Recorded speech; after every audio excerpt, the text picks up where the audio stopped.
Hello everyone and welcome back to Wargame Red Dragon. Today we're playing as Yugoslavia, and I'm piloting against the USA here on Punch Bowl, I believe is the name of the map. And I have a lot of things going on, so I'm trying to push center, Boris, and Feder/Elena. So I have a lot of infantry in cheap, slow, mechanized transports going down toward Feder. I have a helicopter squad consisting of a Gazella, carrying a CV and a couple of Gamma 2s and a scout, headed up towards center along with some Barabranki, I believe, paratroopers, and this is the center part. Now here's the thing. This push I knew would be attacked by helicopters, and so I have an L-17K, and this single unit is the highlight of the entire video, because the L-17K, for 90 points, carries 2 anti-helicopter sort of missiles. And I think of these as anti-helicopter because 3500 range against planes is terrible. The 2100 against helos is not, given that the L-17K has a dive speed of 1000 kilometers per hour.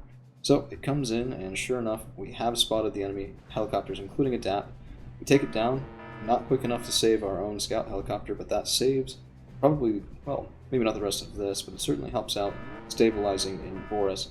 In the meantime, it looks like my opponent has gone to contest Boris for the most part as well, and the OTABs are proving their worth. These are 15-point transports, but decent guns on them, and the L-17K is able to come back around, kill that heavy hog, and save so much of my infantry. It really just is invaluable. M84AN scout tank providing support up the middle, and the US Marines were caught out, their transports destroyed, and this is where you very much do not want to be. Look at that. Oof. Just taking a hit. So, in center, we also have a lot going on as my command infantry has touched down. Para 2s and Gamma 2s opening up with ATGMs and rocket pods, completely decimating my opponent's forward position here.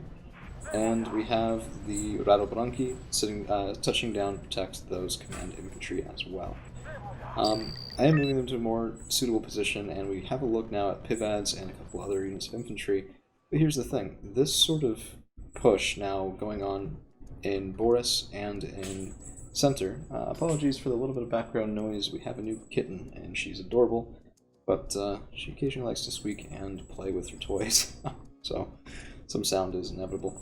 We're splitting my opponent's focus so much he doesn't really even react in center, which, I mean, hey, good for me, bad for him, and allows us to get a couple more kills than we otherwise would have if that Pivads was attack move instead of still on its fast move out of the start. So, infantry is deployed in Feder, and we're holding off pretty well. I'm expecting a lot of infantry coming through to Elena, and we start to see it here with some mechanized support as well with the combat, but that's really not my focus. I'm okay using Feder as a shield, and pushing in Boris and center, securing Dmitry as well, and winning through map control that way.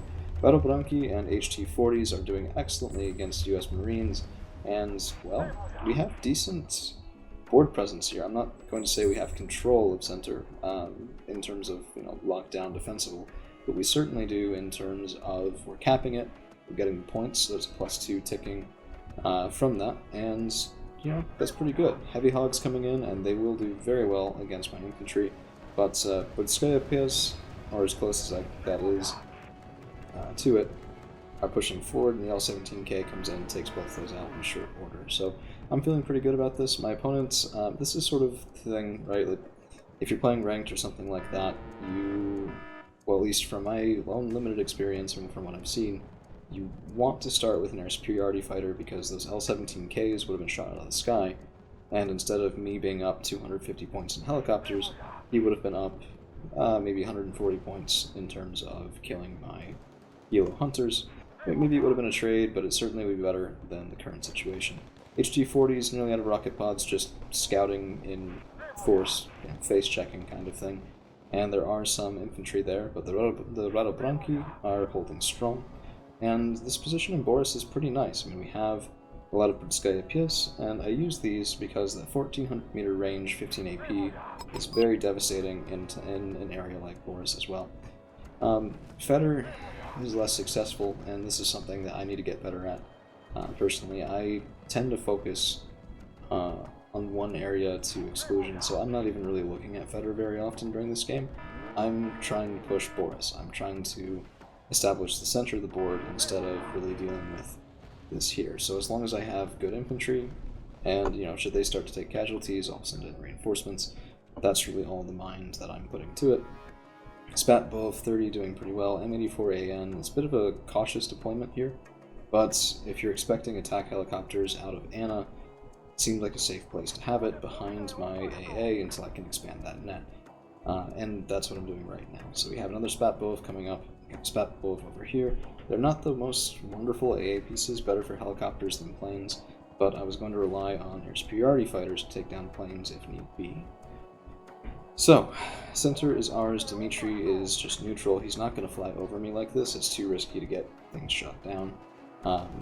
So for all intents and purposes, we have about 2/3 of the map right now, just in terms of field control. And I do send a CV up to Dmitry for that reason, unguarded completely, because, I mean, yeah, he could send something through this corridor. I've seen it happen before, and it's taken me by surprise before, but I thought I had decent scouting on it at the start of the map. I didn't see anything heading up that way. I haven't seen anything heading up that way so far. But, you know, attrition is starting to take its toll, and Boris is getting a little undermanned. Center is very much not heavily manned at all, and I'm now switching my focus over to Feder, trying to spread things out, get some infantry up to this high ground position, which is not going to work. We do get shot. Out of the woods here, I can't even see what's shooting at me. Turns out to, I think, be a Bradley scout vehicle. But there comes in an Oreo, and we are hitting targets now in Boris from the air as well. Just trying to establish air dominance at this point, which I think is decently well established, short of, you know, catastrophic changes. Of course, the F-15C Eagle will be able to outfight most things that I can throw its way, but with Dmitry and Center both secured, we're ticking at a +4. That's pretty catastrophic. I am also trying to get a little bit more security over on this side of the field. I don't want a flank coming around here and hitting Gregory, which would be, you know, I'd lose the game at that point. And because I saw the guns coming out of the woods on this side, I thought, well, maybe better safe than sorry. So here comes the scout plane, and the Drug is not a phenomenal weapon system, but 50% ATGMs will be able to kill anything light, troop transports, things like that. We do also have Gazellas bringing out some Sinka, which I'm not usually a fan of sniper teams. I'll show them what they do when they get on the board. We also have some mortars moving up. Now the mortars were there to smoke positions for advances, yes, but also just to be a nuisance, which I think they very well do achieve. I should have been minding ammunition more closely.